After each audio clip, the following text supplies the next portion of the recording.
Hello दोस्तों, नमस्कार। झारखंड कर्मचारी चयन आयोग की ओर से एक बहुत बड़ी अपडेट जारी हुई है, जिसमें कहा गया है महिला स्वास्थ्य कार्यकर्ता एएनएम की रिक्तियों के विरुद्ध नियमित रिक्ति के लिए सुयोग्य महिला अभ्यर्थियों के चयन हेतु विहित प्रपत्र में झारखंड एएनएम प्रतियोगिता परीक्षा 2025 के लिए ऑनलाइन आवेदन आमंत्रित किए जाते हैं। सुयोग्य अभ्यर्थी अर्हता, शैक्षणिक योग्यता तथा निर्धारित आयु सीमा के अंतर्गत आवेदन दे सकते हैं। ऑनलाइन आवेदन आयोग के वेबसाइट jssc.jharkhand.gov.in पर लॉगिन कर समर्पित किया जा सकता है। इस फॉर्म को भरने के लिए परीक्षा शुल्क 100 रुपया रखा गया है। परीक्षा शुल्क में छूट प्राप्त करने के लिए अनुसूचित जनजाति, अनुसूचित जाति होना आवश्यक है। फॉर्म को भरने के लिए परीक्षा शुल्क 100 रुपया रखा गया है। खंड के अनुसूचित जाति के अभ्यर्थियों के लिए 50 रुपया रखा गया है। झारखंड राज्य के 40% अथवा इससे अधिक निःशक्तता वाले दिव्यांग अभ्यर्थियों के लिए भी शुल्क में छूट का अनुमान है। और यदि आप एसी, एसटी और विकलांगता के श्रेणी में नहीं आते हैं, उसके बावजूद भी आप रियायती दर पर परीक्षा शुल्क के साथ आवेदन करते हैं, तो यहाँ पे साफ साफ बोल दिया गया है आवेदन पत्र को रद्द करते हुए अभ्यर्थिता समाप्त कर दी जा सकती है। बिना परीक्षा शुल्क भुगतान किए आवेदन पत्र स्वीकार नहीं होंगे और वे रद्द किए जा सकते हैं। और साथ में ये भी कहा गया है परीक्षा शुल्क अप्रतिदेय यानी नॉन रिफंडेबल होगा। यहाँ रिक्तियों का विवरणी दिया हुआ है जो निम्न प्रकार है। यहाँ क्रम संख्या दिया गया है, जिला का नाम दिया है, कुल रिक्ति दिया हुआ है और यहाँ आरक्षण से संबंधित और कास्ट वाइज पद दिया गया है। किस जिला में कितना पद है उसको देख लेते हैं।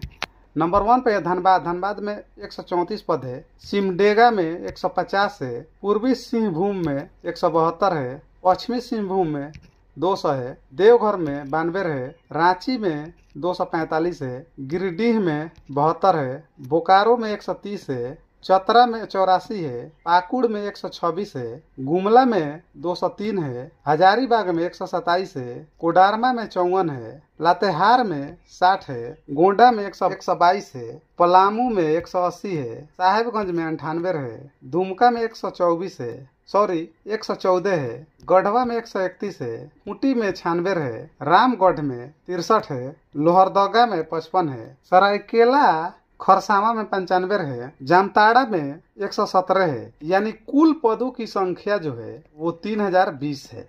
यहाँ पे कहा गया है कोटिवार रिक्तियों की संख्या अधियाची विभाग के अनुरोध के आलोक में संशोधित किया जा सकता है, यानी घटाया बढ़ाया जा सकता है। यहाँ टिप्पणी 1 में कहा गया है कि अनुसूचित जनजाति के लिए विज्ञप्ति रिक्ति में से, यानी जो अनुसूचित जनजाति के लिए पद रखा गया है उसमें से 2% रिक्ति आदिम जनजाति के अभ्यर्थियों के लिए क्षैतिज आरक्षण के तहत अनुमान होगी। अगर आदिम जनजाति की अनुपस्थिति रहती है तो वह पद अनुसूचित जनजाति के अभ्यर्थियों द्वारा ही भरा जाएगा। इस पत्र को अगर पूरा पढ़ा जाए और समझाया जाए तो वीडियो बहुत लंबा हो जाएगा, इसलिए अभ्यर्थियों से अनुरोध है कि वीडियो को एक बार पुश करके एक बार अपने स्तर से स्वयं पढ़कर ही आवेदन करें। इस वीडियो को बनाने का मुख्य मकसद ये है कि मुख्य बिंदु पर ही चर्चा की जाए, ताकि वीडियो कम समय का हो और बहुत कम समय में ही अधिक जानकारी प्राप्त हो जाए। जैसे यहाँ 5 में दिया हुआ है क्रम संख्या, पद नाम, वेतनमान, विहित शैक्षणिक योग्यता। पद में कहा गया है महिला स्वास्थ्य कार्यकर्ता यानी एएनएम। जैसे यहाँ पे देखिए पद दिया हुआ है महिला स्वास्थ्य कार्यकर्ता एएनएम और उसका वेतनमान कितना मिलने वाला है वो बताया गया है। 5200 से 20,200 पेमेंट दिया हुआ है और ग्रेड पे 2400 दिया हुआ है। 7वां पुनरीक्षित वेतनमान लेवल 4 का दिया जाएगा।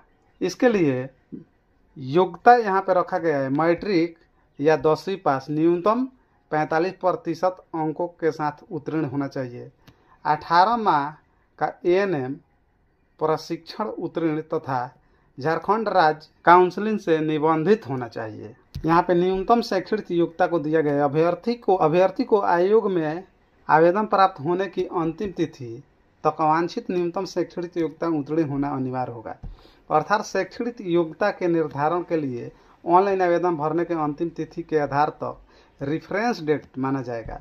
यदि कोई अभ्यर्थी इस तिथि तक निर्धारित शैक्षणिक योग्यता नहीं धारित करते हैं तो वे आवेदन भरने के लिए अयोग्य समझे जाएंगे।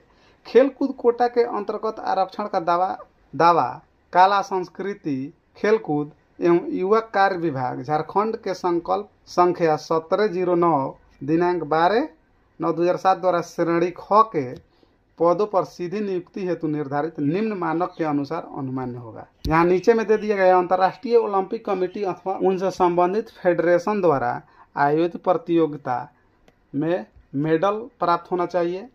भारतीय ओलंपिक संघ अथवा उससे संबद्ध फेडरेशन द्वारा आयोजित राष्ट्रीय चैंपियनशिप स्तर के प्रतियोगिता में प्रथम स्थान प्राप्त होना चाहिए।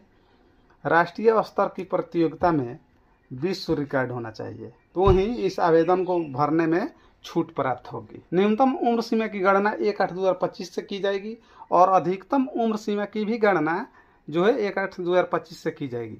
यानी 1/8/2025 तक आपको 18 वर्ष होना अनिवार्य होगा और 1/8/2025 तक आपको अपने कैटेगरी के हिसाब से उम्र सीमा ज़्यादा नहीं होना चाहिए। न्यूनतम उम्र सीमा 18 वर्ष है। अधिकतम उम्र सीमा अनारक्षित एवं आर्थिक रूप से कमजोर वर्ग के लिए 40 वर्ष है।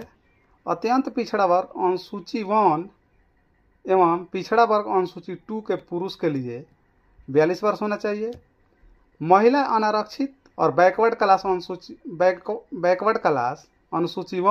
एवं पिछड़ा वर्ग अनुसूची 2 का 43 वर्ष होना चाहिए।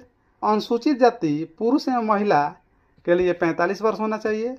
अनुसूचित जनजाति पुरुष एवं महिला के लिए 45 वर्ष होना चाहिए। सभी कोटि के निःशक्त अभ्यर्थियों को यानी विकलांग अभ्यर्थियों को अधिकतम आयु सीमा में 5 वर्षों की छूट दी जाएगी। उसके लिए निःशक्तता संबंधी प्रमाण पत्र राज्य सरकार द्वारा गठित सक्षम चिकित्सा परिषद से विहित प्रपत्र में निर्गत होना आवश्यक होना चाहिए। यदि आप आरक्षित वर्ग से बिलोंग करते हैं तो आवेदन में नियमित प्रविष्टि के अधीन इंगित आरक्षण का दावा नहीं करने पर आरक्षण का लाभ नहीं मिलेगा। आरक्षण का दावा करने वाले अभ्यर्थी हेतु स्थानीय निवास प्रमाण पत्र होना आवश्यक है और साथ में जाति प्रमाण पत्र होना भी आवश्यक है। तो आगे हम लोग परीक्षा के स्वरूप को समझते हैं। आयोग द्वारा OMR आधारित परीक्षा या कंप्यूटर आधारित परीक्षा CBT ली जाएगी तथा किसी विषय की परीक्षा यदि विभिन्न समूहों में लिया जाता है तो अभ्यर्थी के प्राप्तांक का नॉर्मलाइजेशन किया जाएगा। एक से अधिक समूहों में परीक्षा होने की स्थिति में अभ्यर्थियों की मेधा सूची उनके प्राप्तांक के नॉर्मलाइज्ड अंकों के आधार पर तैयार किया जाएगा तथा परीक्षा फल प्रकाशन के पश्चात उन्हें नॉर्मलाइज्ड अंक ही दिया जाएगा। आगे हम लोग समझते हैं परीक्षा का स्वरूप एवं उसके पाठ्यक्रम। क में कहा गया परीक्षा एक चरण में यानी परीक्षा एक चरण में ली जाएगी। परीक्षा में सभी प्रश्न वस्तुनिष्ठ एवं बहुविकल्पीय उत्तर युक्त होंगे। प्रत्येक प्रश्न 1 अंक के होंगे। प्रत्येक सही उत्तर के लिए 1 अंक प्रदान किए जाएंगे। उक्त परीक्षा में नेगेटिव मार्किंग का प्रावधान नहीं होगा, यानी इस परीक्षा में नेगेटिव मार्किंग लागू नहीं है। परीक्षा की भाषा हिंदी या अंग्रेजी दोनों भाषा में रखी गई है। मुख्य परीक्षा की अवधि 1 घंटे यानी 60 मिनट की होगी, जिसमें कुल 50 प्रश्न पूछे जाएंगे। इस फॉर्म को भरने के लिए न्यूनतम अहर्ताएं निम्न प्रकार दी गई है। लिखित परीक्षा में निम्न न्यूनतम अहर्ताओं से कम अंक पाने वाले अभ्यर्थियों को मेधा सूची में शामिल नहीं किया जाएगा। नंबर 1 पे कह रहा है अनारक्षित के लिए 40% रखा गया है। अनुसूचित जाति अनुसूचित जनजाति एवं महिला के लिए 32% रखा गया है। अत्यंत पिछड़ा वर्ग अनुसूची 1 के लिए 34% रखा गया है। पिछड़ा वर्ग अनुसूची 2 के लिए 36.5% रखा गया है। आदिम जनजाति के लिए 30% रखा गया है। परंतु यह कि न्यूनतम 5 वर्षों की सेवा पूर्ण करने वाले संविदा पर कार्यरत कर्मियों के मामले में न्यूनतम अहर्ताएं संबंधी यह प्रावधान शिथिल रहेगा।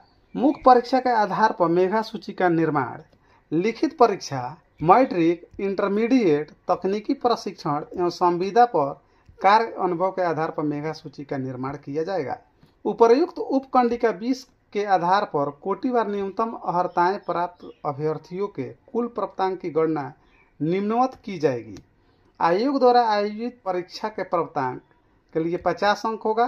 तकनीकी योग्यता के लिए अधिकतम 10 अंक होंगे। 60% एवं उससे ऊपर अंक अथवा समकक्ष ग्रेड के लिए 10 अंक होगा। 60% से कम तथा 45% अंक तक के लिए 7 अंक दिया जाएगा। 45% से कम अथवा समकक्ष ग्रेड के लिए 5 अंक दिया जाएगा। शैक्षणिक योग्यता के लिए अधिकतम 40 अंक दिए जाएंगे। 60% एवं उससे ऊपर अंक अथवा समकक्ष ग्रेड के लिए 20 अंक दिया जाएगा। 60% से कम तथा 45% अंक तक के लिए 15 अंक दिया जाएगा। अब 45% से कम अथवा समकक्ष ग्रेड के लिए 10 अंक दिया जाएगा। यह मैट्रिक के लिए अंकों का निर्धारण किया गया है। आगे हम लोग इंटरमीडिएट को देखते हैं। इंटरमीडिएट में 60% एवं उससे ऊपर अंक अथवा समकक्ष ग्रेड के लिए 20 अंक दिया जाएगा। 60% से कम अंक तथा 45% अंक तक के लिए 15 अंक दिया जाएगा। 45% से कम अथवा समकक्ष ग्रेड के लिए 10 अंक दिया जाएगा। झारखंड राज्य के सरकारी अस्पतालों में संविदा कार्य अनुभव के लिए 5 अंक प्रति पूर्ण वर्ष के दर से अधिकतम 50 अंक दिए जाएंगे। कुल प्राप्तांक क, ख, ग और घ को जोड़ा जाए तो 50 + 10 + 40 + 50 यानी टोटल प्राप्तांकों की संख्या 150 होगी। उक्त के आधार पर अधिकतम कुल 150 अंक देय होगा। गणना उपरांत प्राप्त कुल प्राप्तांकों के आधार पर ही मेगा सूची का गठन किया जाएगा। युक्त कंडिका 21(1) में वर्णित अंकों के योग में अतिरिक्त विषयों के अंकों को नहीं जोड़ा जाएगा। इस तरह से हम लोग छोटी सी वीडियो के माध्यम से मुख्य बिंदुओं को समझे।